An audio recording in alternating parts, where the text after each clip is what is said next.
Hello mga ka-59, gagawa tayo ng long form video dahil ito rin isa sa dahilan kung bakit hindi pa tayo na-invite sa content monetization. And for today's video mga ka-59, samahan nyo kami at itutur namin kayo sa Subic Safari sa Zambales. At ito na nga at maaga kaming umalis sa bahay, sa ganon ay maaga kaming makarating dun sa assembly area.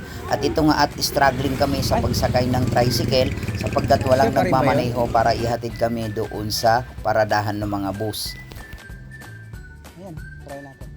And finally, may dumating na isang tricycle na walang laman kaya pinalad kaming makasakay. So ito na nga yung way papunta doon sa assembly area which is sa Heritage kung saan nandun nakaparada ang lahat ng mga bus na sasakyan ng mga estudyante at kanilang mga magulang.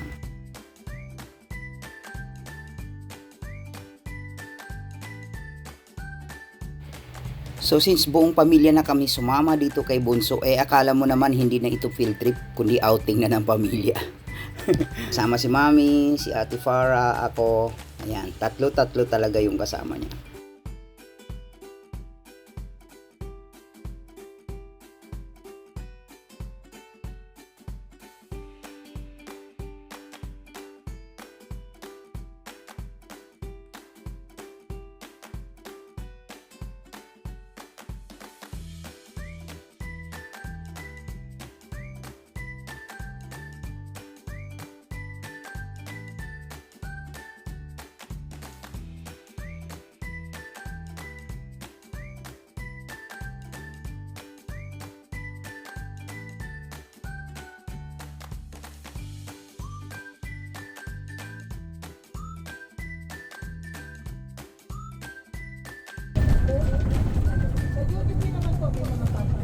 Dahil alphabetical ang seating arrangement, ito nga at nasa unahan si Bunso, kung saan may enjoy na yung mga view na dinadaanan namin. Pero hindi mo na ngayon sapagkat bukang liwayway pa at matutulog muna kami habang nasa biyahe.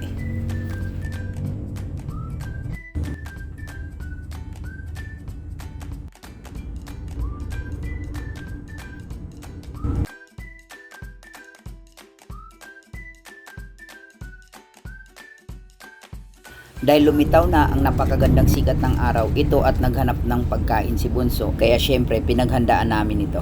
Dito nga sa unang gas station sa NLEX ay nag-stop over upang sa ganon mabigyan ng pagkakataon na mag-CR ang mga estudyante, pati na rin yung mga magulang at of course makabili na rin ng mga pagkain yung nakalimutang magdala ng kanilang mga. May kasabihan nga, makalimutan na lahat ng pagkain o dalahin, wag lang yung mag-selfie. Sasakyan natin. Papakain Hindi kami lang kasi pag after medyo busog na po sila sa dami na nagpakain, ano? So ang mga Tigers fiesta na po pag ganung oras, no? Pag mga 1 o'clock or 2 o'clock. Medyo hindi na sila gano'n na nakikita. And of course, hindi lang po Tiger. Ano ba wala mas gusto mo? Giraffe. Lion, no? Yes, makikita nyo rin ang lion. Subic Safari is 25 hectares. No? Pero hindi pa naman po siya gano'n nagde-develop. No? Si Subic Safari, pagmamay kasama ulit kami na? Yung papa. So yung Suri. No? Siya po yan. Humanity Group. No? Sila pa ipag-aari. Meron sila dito sa Subic and then meron din po sila sa Tagaytay. No? Makikita ang kanila. Tiger. No? So,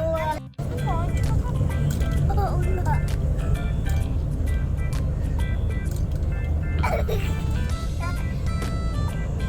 She's happy because I'm here.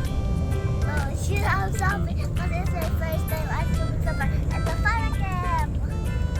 Yeah, it's my second time. It's her third time. No, that's why it was your first time, but this is my field trip, not yours. But it's my second time doing field trip. Oh, in our facility. It's cool. What's the color of your bus again? White and like orange thing. Mine.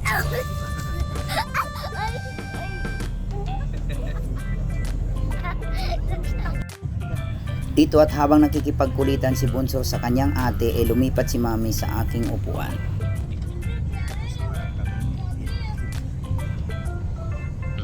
Maaring napagod si Bunso sa pagkikipagkulitan kaya ito tulog na tulog habang nasa biyahe. Sa punto na ito ay nasa San Fernando na po kami papuntang Dinalupihan.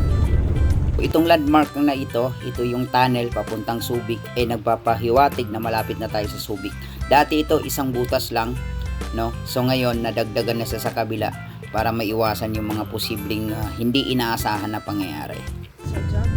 Sa pagkakataong ito, ginising na namin si Bunso upang sa ganun masisilayan niya yung mga nadadaanan namin na napakagandang mga puno at buhay na buhay. So greeny fields to, no? Dahil malapit na kami or nandito na kami sa lugar mismo ng Subic Safari. Galing oh. Tingin nga. Boh, stig.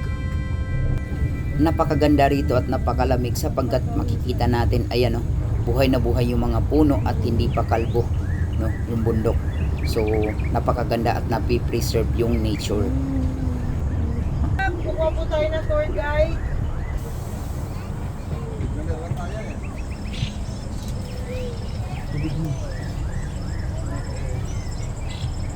Hello po, happy morning everyone, and mabuhay po, welcome po din sa Subic Safari, the happiest place po.